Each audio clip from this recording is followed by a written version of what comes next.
Hi, I'm Emily. And I'm Amy. Today, we are going to talk about maximizing the time you have to write. But before that, Amy and I are going to talk about our highs and lows. And I will say my high for this week is off the charts that one of my cousins who I'm really close with has a little baby who's 5 months old, and she is visiting here. And it is just absolute joy to be around a sweet, tiny baby. That is so exciting. So that's my high. And my low. What's my low? Oh, my low is. While you're thinking of your low, is this the baby that you went and took care of? It is the baby I went to take care of. Oh, and how fun to see how much she's probably changed. Yes, and she is doing the thing where she cries when I look at her. So okay then. Which is fun. She did let me take her on a little walk around yesterday as long as I wasn't having her face me. Okay. As long as she could. Okay. Because you're not mama. You're not mama. Gotcha. So anyway, it's very cute. And then my low is just the ongoing, author life struggle of we have to make things to know if they will sell, but making things when you don't know if they'll sell is stressful. So. Yes. That's it. Which is where everybody starts, right? That's where everybody starts. And I think the thing that we believe that is a myth is that once you're published, that goes away, and it never goes away. Nope. Right? Or at least, it feels like everybody I know is in the same boat. So right. I think they're the hallowed few, if you will. Yeah. Right. Okay. All right. So my high is that my son is home from college. We're in the middle of his 2-week visit, which has been super fun. It's just, he is my thinker, philosopher. And so we have great conversations, which is super fun and just kind of surreal sometimes. Like, we'll be sitting there talking and I'm just looking at him going like, this is, marveling at your kids. Anyway. So that's super fun. And then I would say my low is I have not gotten as much done writing wise this week because I am actually this afternoon going to do a brand photo shoot with a friend of mine. And we found this place here in the Dallas area, which hopefully I'll love and I'll be able to talk about it more. But it's like this little studio where it's specifically for lifestyle brand shoots where they've got different furniture and backdrops and all that kind of stuff. So again, with time management, I guess, which is what we're going to be talking about today, I grossly underestimated the prep time for how I want to use the time that I have there, right? I have an hour and a half, and after an hour and a half, you're charged like every 5 minutes that you're over. Yeah. So, I want to be like, military precision as far as like this outfit, this, this scene, this outfit, and that kind of thing. So, and I'm bringing our third critique group partner. And anyway, so I'm excited about that, but it has meant that a lot of my work time has been focused on that. And after you're done, Amy, if you guys would be interested in a whole podcast about author photos, I know I really was before I had mine made, and we can definitely talk about that because there's some stuff I really didn't know about author photos that we can talk about on the podcast. If that's something that interests people, just let us know. I love that. Yeah. If you will have questions, you can, if that sounds cool to you, you can email us at Time to Write, or you can comment on our social media or. Right. And I would even say if people request that, I created, I'm a Canva junkie. And so I created several checklists for like the things that I'm going to bring and the outfits with the jewelry and the poses that I want and all that kind of stuff. So I will. Oh, you should totally share that. I would share that. Yeah. Because I remember reading, there's several authors, Mary Robinette Kowal, who's an author I really like, has a post all about getting your author photos made. And I just read that really carefully because it's kind of a big deal. And you get to use them for kind of a long time. So yeah, that's this is for my website, for my social media, for my book photos, all the all that stuff. things. So, All yeah. right, let's get into the topic. Yes, which is maximizing the time that you have to write. Yes.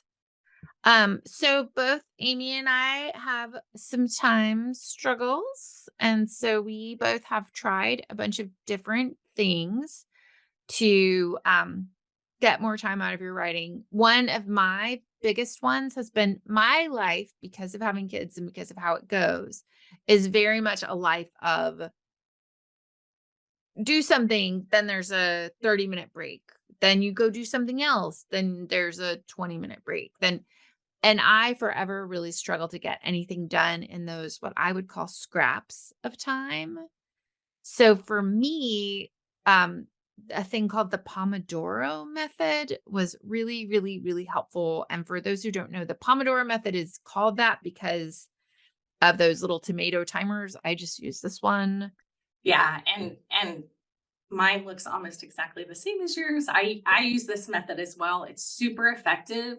And I would say I'm just going to throw this in there too, like all the research that says that sitting is the new smoking, right? When you use the Pomodoro method, it automatically builds in like some break time Right. where you can walk around or, move. So I have a very overactive inner critic. She has lots to say. And so one of my big struggles forever when I did have 25 or 30 minutes was number one, the little voice saying, like, this isn't nearly enough time. And number two, the constant, like, oh, I should check this. Oh, I should research this. Oh, I should whatever. And so the great thing for me about the Pomodoro method is I have a deal with myself that, like, I can look something up on the internet when the timer goes off.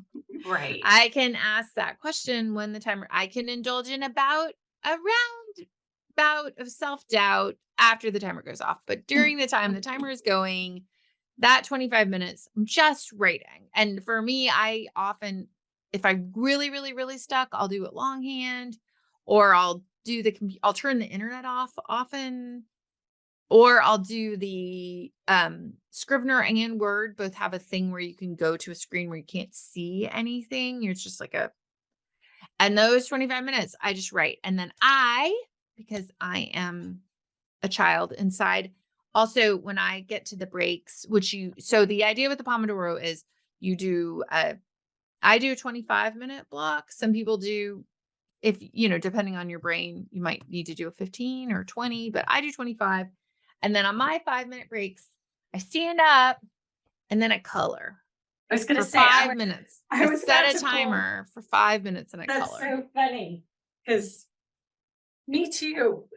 Oop, I'm like flying all over the place. But yes. Or Yes. I'll give myself a sticker or whatever else. And then, so even if I have a 4-hour block of time, which I don't often have, but even if I do, I will break it up into Pomodoros. So that's one possibility for you to just give it a shot.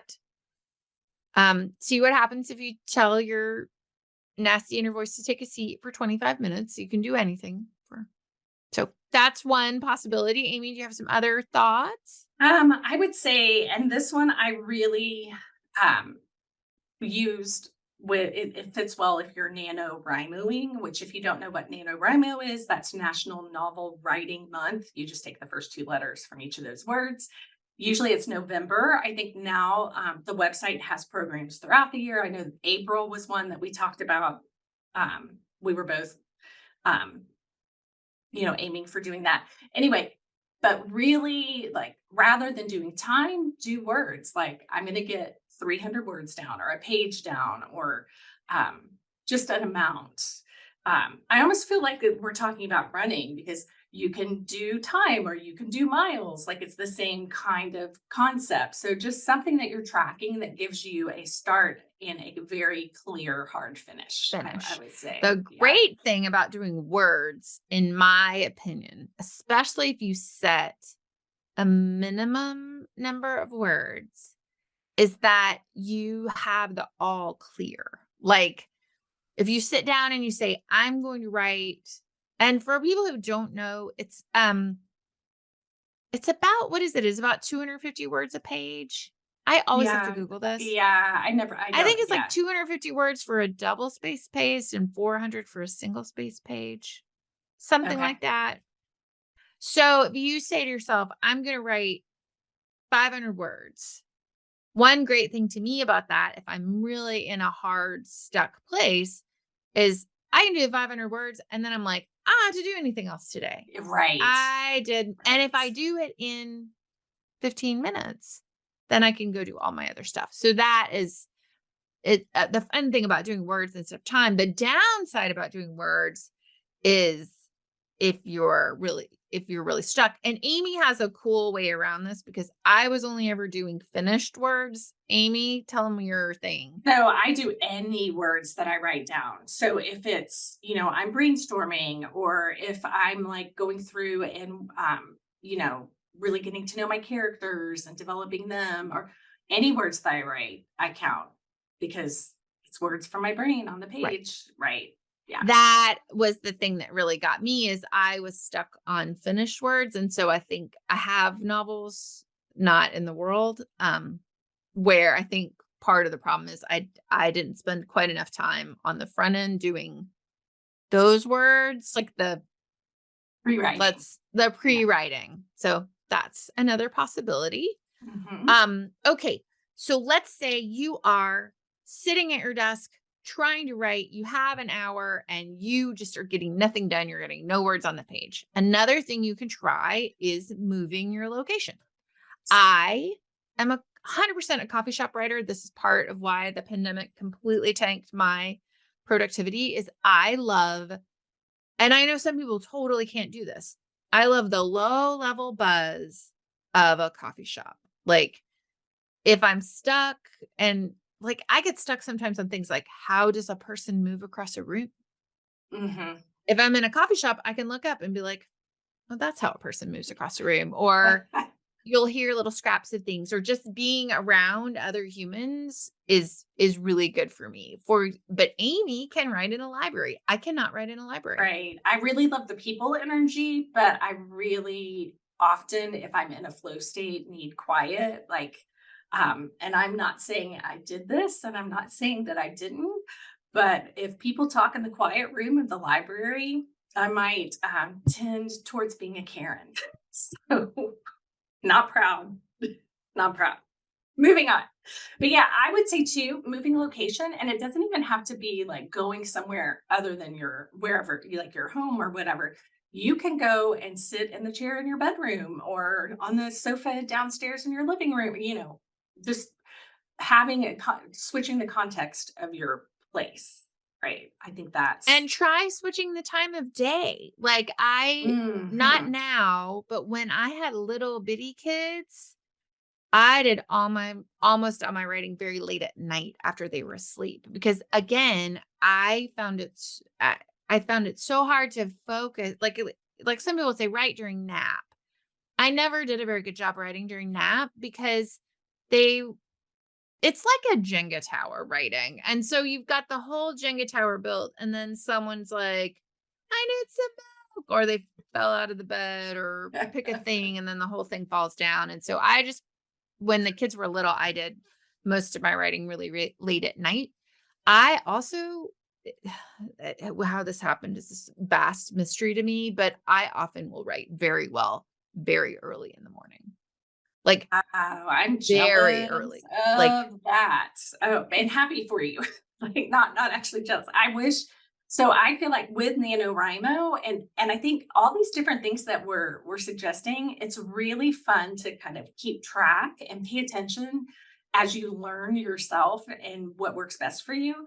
I found when I did NaNoWriMo, at that point my kids were like middle school, high school, early high school, like neither one was driving. So anyway, I ended up writing at all different times of the day to get my word count in. And what I found was writing in the morning to hit my word goal took me about literally double to three times the amount of time as writing in the evening. My brain just works differently at night. And I mhm. knew I was a night owl, like I always had said that, but that was just such a concrete um, example and piece of proof and affirmation that, yeah, Yeah. I'm a night owl. And that doesn't mean I don't write during the day and in the morning. I just know that it's my best time. Yeah. And I feel like one of the biggest things that we just if there's one thing we can like just really get on the podcast is the sense that like that's how Amy's wired. And if she spends a bunch of time being like, but I should be able to write in the morning.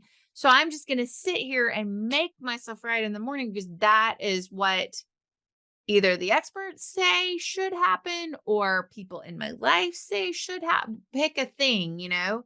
If you have the option, because I think the hard part about that, and I think you and I have probably both been in this situation where there's where sometimes I didn't have any option No. but to write in the morning. But that's different. Like right now with my kids in school, like I've actually been playing a lot with like when I go to bed and when I wake up and when I do my work and how I structure my day and all that, because I have the freedom to do that. So right now, the shoulding part, which we never want to should ourselves, um, but now is when the shoulding would be really unhelpful because I have complete freedom and autonomy over my time. So And the other piece is you things can change. Like I did not, like I had that whole idea your taste buds change every 8 years or whatever. I did not used to be a morning person. Like I was not. And like I can now do that. I couldn't used to do that. So or didn't used to have her.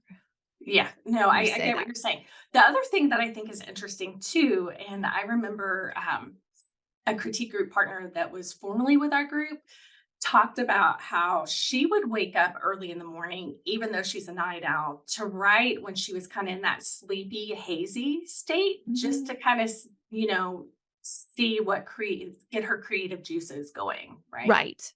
Yeah. Which Um, I and found, then the other big thing is this I got this from Gretchen Rubin, who we both really love, and she Mhm. writes nonfiction, but she had this tip that I found very helpful, which is on a little piece of paper off to the side, just identify what you're trying to write today. Like what's the sort of gist of what you're trying to write. And that way you kind of save yourself that like sometimes you can end up spending the whole time just writing around what you wanted to write and you get all the way to the end and you're like, "Oh, I guess that is what I really wanted to write." So she just kind of has you spend and this is the act of like 5 minutes jotting down on a notepad like what's the idea? And like for me, I really try to do that with character 1. I really try to identify before I get into a scene, what does my character you can't always know with all of them, but as like a ticket in to know for one of them. And the other thing sometimes that I will do is I call this skiing the scene. I got this from watching the Olympics, the Winter Olympics, that the skiers would before they go down the course. You can watch them up at the top and they're doing, if you're watching the video, you can see this. They're like turning their heads and they're kind of like, they're doing the course in their heads because they've done it.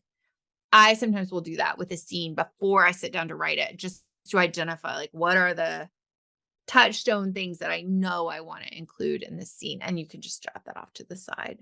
yeah. And for me, what I use is the Story Genius kind of tips where I think for at least for your main character, ideally for all the characters in the scene, like what they go in believing, what they want, what they think is going to happen, and why they think that.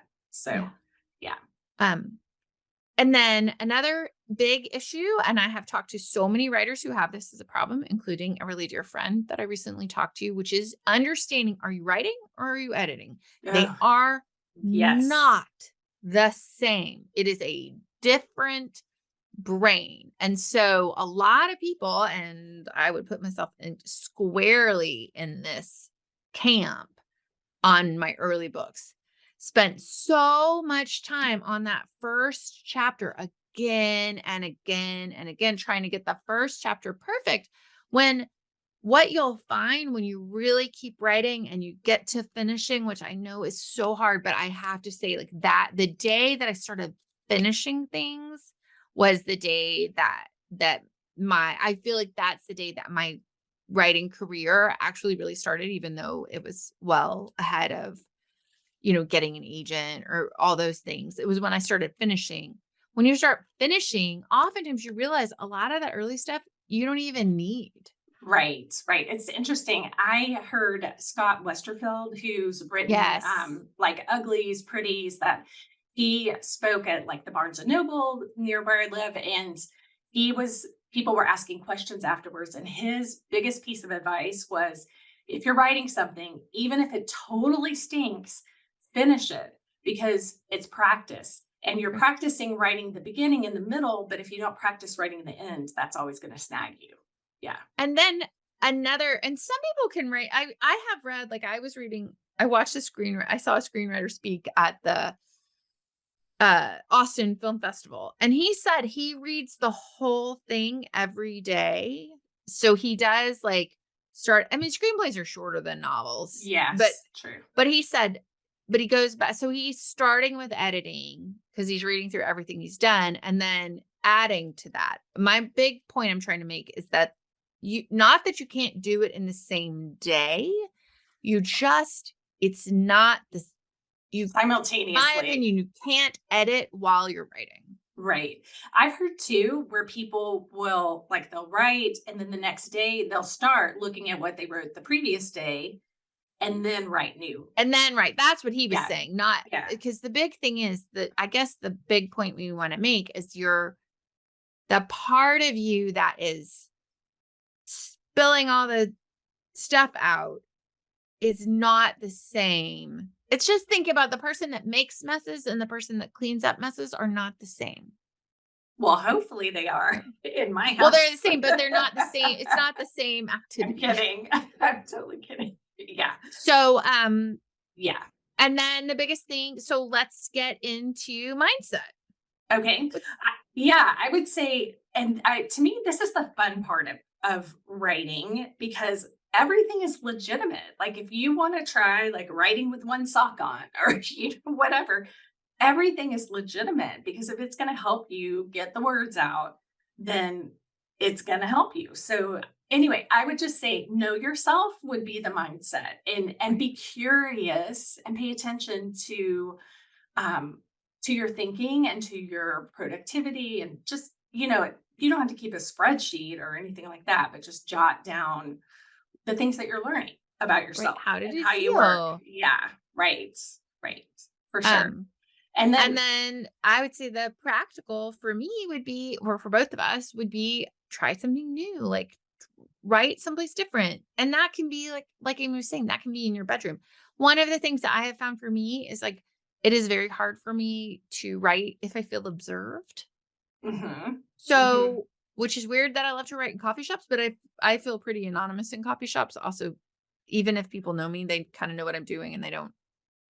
Um, but like I would really struggle to write like at the dining room table with everyone there.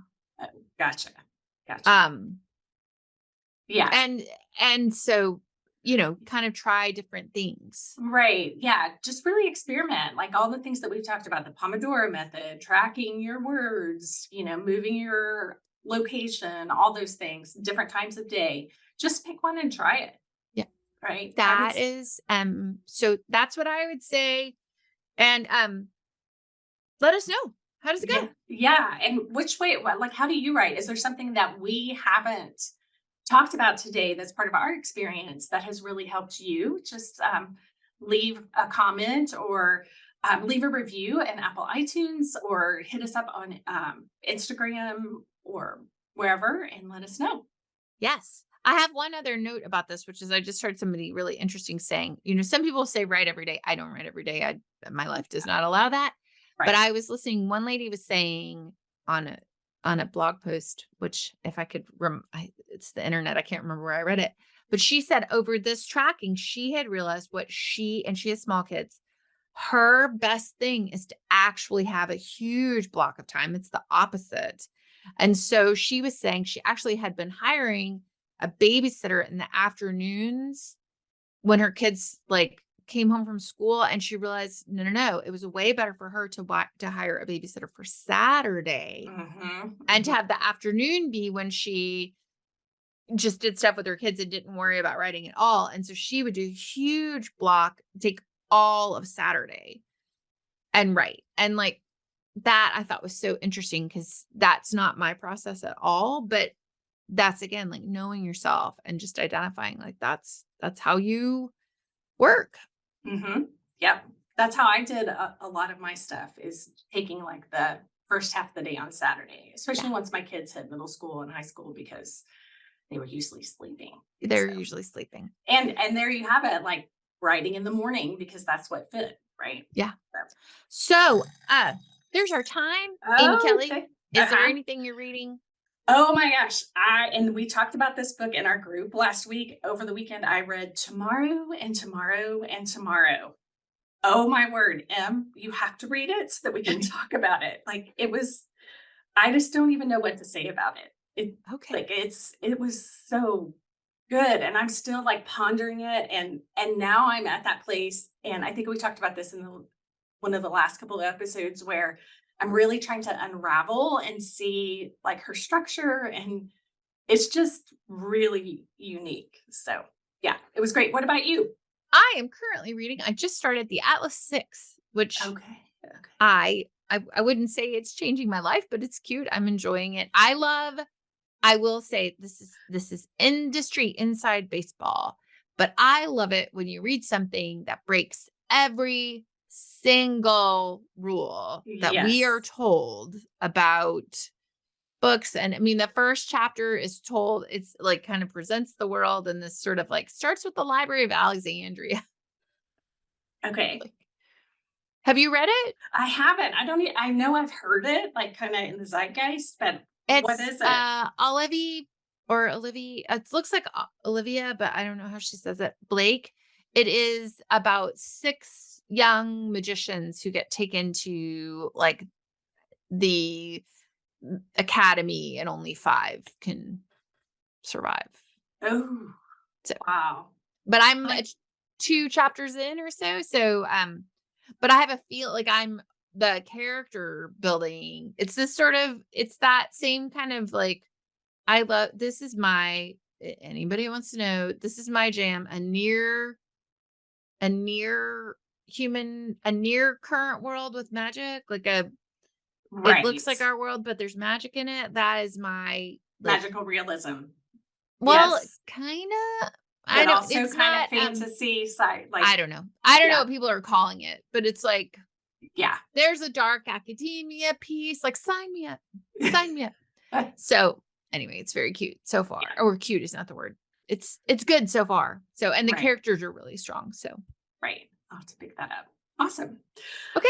All right. Well, thank you guys for hanging out. Don't forget, we have a Patreon. We do. And if you would also like to support us by leaving us a rating and review on Apple iTunes, oh my word, we would be just so super grateful, which I think we say that you'll hear our closing in just a second. But seriously, those ratings and reviews are so helpful for other people just like you to be able to find us.